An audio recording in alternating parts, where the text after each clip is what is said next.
ಅಫಜಲ್ಪುರ ತಾಲೂಕಿನ ಮಾಶಾಳ್ ಗ್ರಾಮದಲ್ಲಿ ಡಾಕ್ಟರ್ ಬಾಬಾ ಸಾಹೇಬ್ ಅಂಬೇಡ್ಕರ್ ಅವರ 135ನೇ ಜಯಂತಿ ಕಾರ್ಯಕ್ರಮವನ್ನು ಭಕ್ತಿಭಾವದಿಂದ ವಿಜೃಂಭಣೆಯಿಂದ ಆಚರಿಸಲಾಯಿತು. ಕಾರ್ಯಕ್ರಮಕ್ಕೆ ದಿವ್ಯ ಸಾನ್ನಿಧ್ಯ ವಹಿಸಿದ ಮೈಸೂರಿನ ಉರ್ಲಿಂಗಪೆದ್ದ ಮಠದ ಜ್ಞಾನಪ್ರಕಾಶ ಸ್ವಾಮೀಜಿ ಮಾತನಾಡಿ, ಅಂಬೇಡ್ಕರ್ ಜಯಂತಿಯನ್ನು ಎಲ್ಲ ವರ್ಗದ ಜನರು ಒಗ್ಗಟ್ಟಿನಿಂದ ಆಚರಿಸುವುದು ಸಂತಸ ಸಂಗತಿ ಎಂದರು.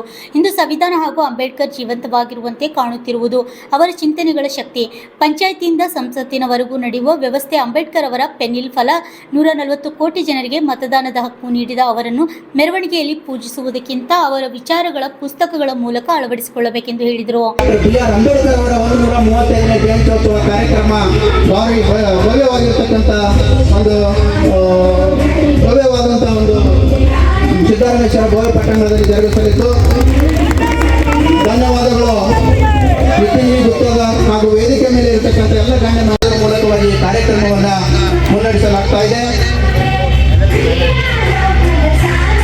ಬುದ್ಧ, ಬಸವ, ಅಂಬೇಡ್ಕರ್ ಭಾವಚಿತ್ರದ ಒಂದು ಮಾಲಾರ್ಪಣೆ ಹಾಗೂ ನಮನ ಸಲ್ಲಿಸುವ ಕಾರ್ಯಕ್ರಮ. ಅಂಬೇಡ್ಕರ್, ವಿಶ್ವಗುರು ಬಸವಣ್ಣನವರು ಮಹಾಪುರುಷರು, ಸಂತರನ್ನ ಈ ಸಂದರ್ಭದಲ್ಲಿ ಸ್ಮರಣೆ ಮಾಡಿ ಮಾಸಾಳು ಗ್ರಾಮದಲ್ಲಿ ಬಾಬಾ ಸಾಹೇಬ್ ಅಂಬೇಡ್ಕರ್ 135ನೇ ಜಯಂತಿ ಮಹೋತ್ಸವ ಆಚರಿಸಬೇಕು ಅಂತೇಳಿ ಎಲ್ಲ ಸಮುದಾಯದ ಮುಖಂಡರನ್ನ ಕರೆಸಿ, ಅಂಬೇಡ್ಕರ್ ಅಂದ್ರೆ ಯಾವುದೋ SC ಆ ಜನಾಂಗ ಈ ಜನಾಂಗಕ್ಕೆ ಸೀಮಿತ ಮಾಡಿದಂತ ಇಂಥ ಸಂದರ್ಭದಲ್ಲಿ ಬಾಬಾ ಸಾಹೇಬ್ ಅಂಬೇಡ್ಕರ್ ಜಯಂತಿಯನ್ನ ಎಲ್ಲ ಸಮುದಾಯದ ಮುಖಂಡರು ಕುಳಿತು ಅಂಬೇಡ್ಕರ್ ಜಯಂತಿಯನ್ನು ಆಚರಣೆ ಮಾಡ್ತಾ ಇದ್ದೀವಿ ಅಂತ ಹೇಳ್ತಾರಲ್ಲ, ಅದೇ ಅಂಬೇಡ್ಕರ್ ಜೀವಂತ ಇರತಕ್ಕಂಥ ಸಾಕ್ಷಿ.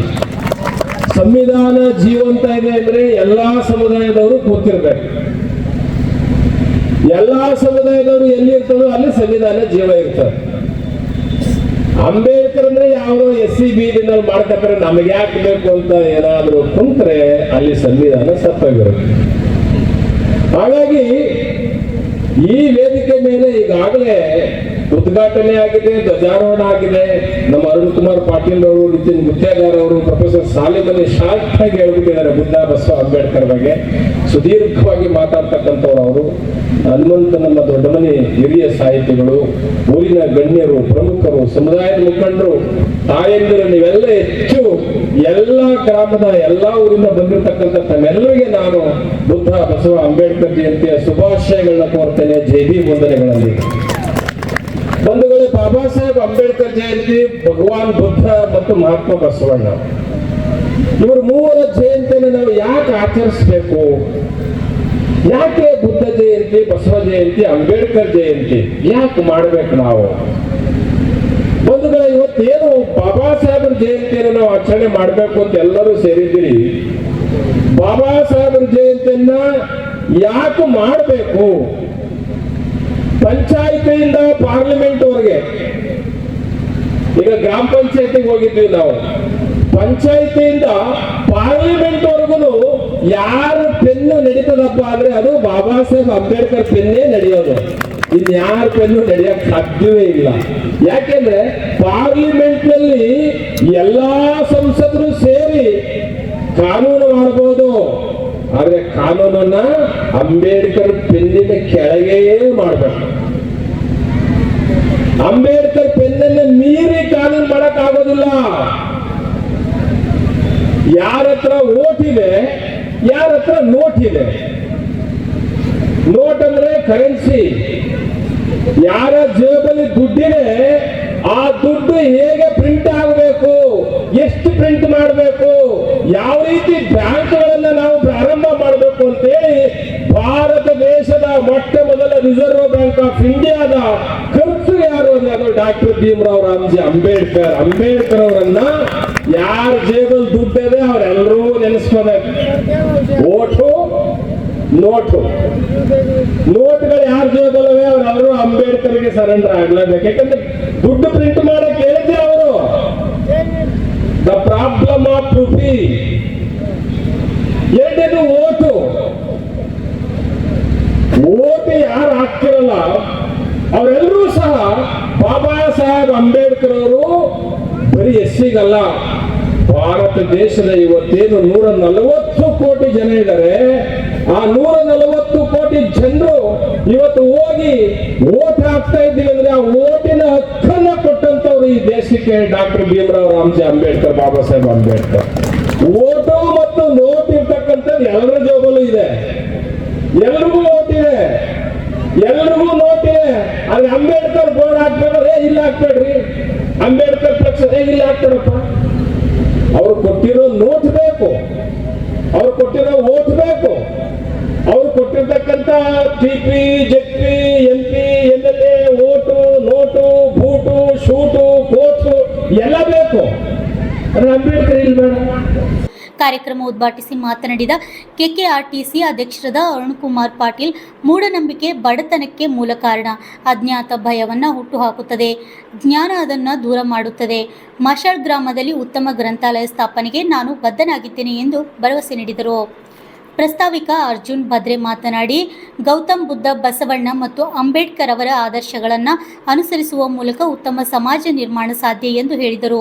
ಧ್ವಜಾರೋಹಣ ನೆರವೇರಿಸಿ ಮಾತನಾಡಿದ ಮಾಜಿ ಜಿಲ್ಲಾ ಪಂಚಾಯತ್ ಅಧ್ಯಕ್ಷ ನಿತಿನ್ ಗುತ್ತೇದಾರ್, ಗ್ರಾಮದಲ್ಲಿ ಅಂಬೇಡ್ಕರ್ ಜಯಂತಿ ವಿಜೃಂಭಣೆಯಿಂದ ಆಚರಿಸುವುದು ಸಂತಸ ಸಂಗತಿ. ಮಕ್ಕಳಿಗೆ ಉತ್ತಮ ಶಿಕ್ಷಣ ನೀಡಿ ಅಂಬೇಡ್ಕರ್ ಅವರ ಆದರ್ಶಗಳನ್ನು ಪಾಲಿಸಬೇಕೆಂದು ಕರೆ ನೀಡಿದರು. ಡಾಕ್ಟರ್ BR ಅಂಬೇಡ್ಕರ್ ಅವರ ಪ್ರಶಸ್ತಿಯನ್ನು ಪಡೆದುಕೊಂಡು ನಮಗೆಲ್ಲ ಬಹಳ ಹೆಮ್ಮೆಯನ್ನು ತಂದುಕೊಟ್ಟ ನಮ್ಮ ಹನುಮಂತ್ ದೊಡ್ಡಮನಿ ಸರ್ ಆಗಲಿ, ನಾವು ಒಂದೆರಡು ಡಾಕ್ಟರ್ BR ಅಂಬೇಡ್ಕರ್ ಅವರ ಹೇಳಿರುವ ಮೊಬೈಲ್ನಲ್ಲೇ ನೋಡಿ ಒಂದೆರಡು ನುಡಿಗಳನ್ನು ಹೇಳಿ ನನ್ನ ಮಾತುಗಳನ್ನು ಮುಗಿಸ್ತೀನಿ. ಡಾಕ್ಟರ್ BR ಅಂಬೇಡ್ಕರ್ ನೂರಾರು ಅವರ ನುಡಿಗಳನ್ನು ಓದಿದ್ರೆ ಯಾವ ರೀತಿ ಬಸವಾದಿ ಶರಣರ ವಚನಗಳಿದ್ದ ಹಾಗೆ ಅಷ್ಟೇ ಶಕ್ತಿಗಳ ಅವರ ನುಡಿಗಳು.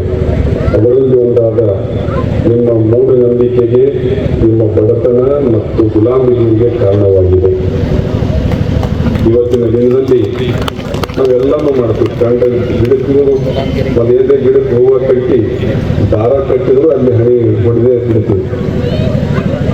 ಇಂಥದ್ದೆಲ್ಲ BR ಅಂಬೇಡ್ಕರ್ ಅವರು ಅವಾಗೇ ಹೇಳಿದ್ದಾರೆ. ಇದಕ್ಕೆಲ್ಲ ಮೂಢನಂಬಿಕೆಗೆ ನಿಮ್ಮ ಬಡತನ ಮತ್ತಿಷ್ಟು ಬಡತನ ಹೆಚ್ಚಾಗುತ್ತೆ, ಏನು ಸೌಕರ್ಯಕ್ಕೆ ಹೆಚ್ಚಾಗೋದಿಲ್ಲ, ಡೌಲರ್ ಆಗೋದಿಲ್ಲ, ಮತ್ತು ಗುಲಾಮಗಿರಿನೂ ಹೆಚ್ಚಾಗುತ್ತೆ.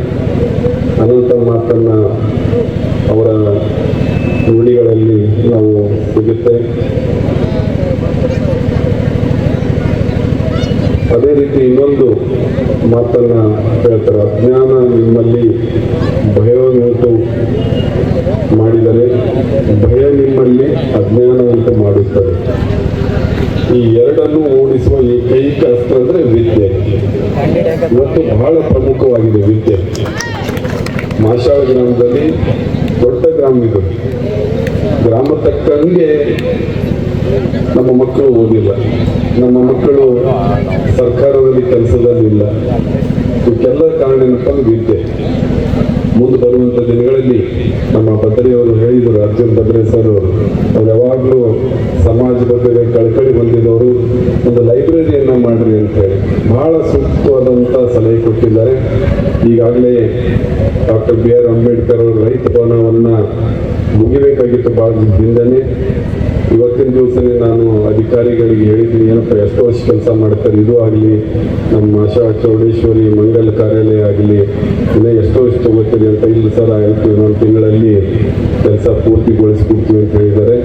ಆ ರೈತ ಭವನದಲ್ಲಿ ಹಿಂದೆ ಕೂಡ ನಾನು ರಾಜು ಬಬ್ಲಾದು ನಾವು ಕೂಡಿ ಮಾತಾಡಿದ್ವಿ, ಒಂದು ಒಳ್ಳೆ ಲೈಬ್ರರಿ ಮಾಡೋಣ ಅಂತ ಸುಮಾರು 2-3 ವರ್ಷ ಹಿಂದೆನೇ ನಾವು ಮಾಡಿದ್ದೀವಿ, ಮಾತಾಡ್ಕೊಂಡಿದ್ದೀವಿ. ಅದಾದ ನಮ್ಮ ಅರ್ಜುನ್ ಭದ್ರೆ ಸರ್ ಒಳ್ಳೆ ಒಂದು ನಮಗೆ ವಿಷಯನ ಹೇಳಿದ್ದಾರೆ.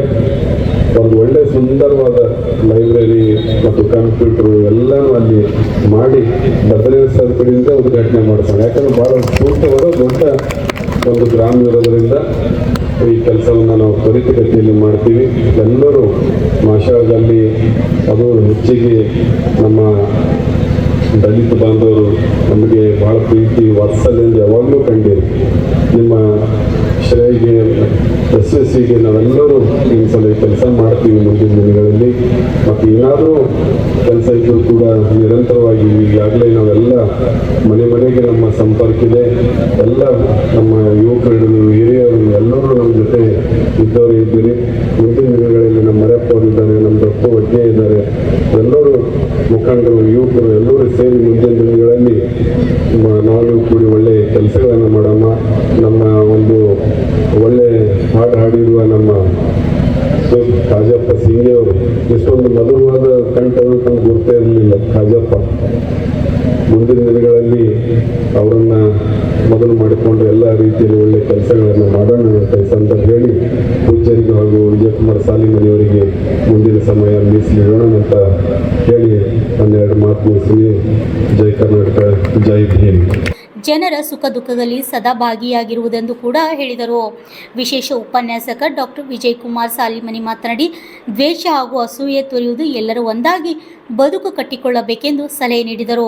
ಕಾರ್ಯಕ್ರಮದಲ್ಲಿ ಜ್ಞಾನ್ ಪ್ರಕಾಶ್ ಸ್ವಾಮೀಜಿ, ಅರುಣ್ ಪಾಟೀಲ್, ನಿತಿನ್ ಗುತ್ತೇದಾರ್, ಜೆಎಂ ಕೊರುಬು, ಪಪ್ಪು ಪಟೇಲ್, ಅರ್ಜುನ್ ಬದ್ರೆ, ಪ್ರಕಾಶ್ ಜಮಾದಾರ್, ಸಿದ್ದು ಸಿರ್ಸ್ಗೆ, ವಿಶ್ವನಾಥ್ ರೇವೂರ್, ಲಚ್ಚಪ್ಪ ಜಮಾದಾರ್, ಹನುಮಂತರಾಯ್ ದೊಡ್ಮನಿ, ಭೀಮರಾಯ್ ಗೌರ್, ಸಾಲಿಮನಿ ಸರ್ ಇನ್ನಿತರು ಹಾಜರಿದ್ದರು.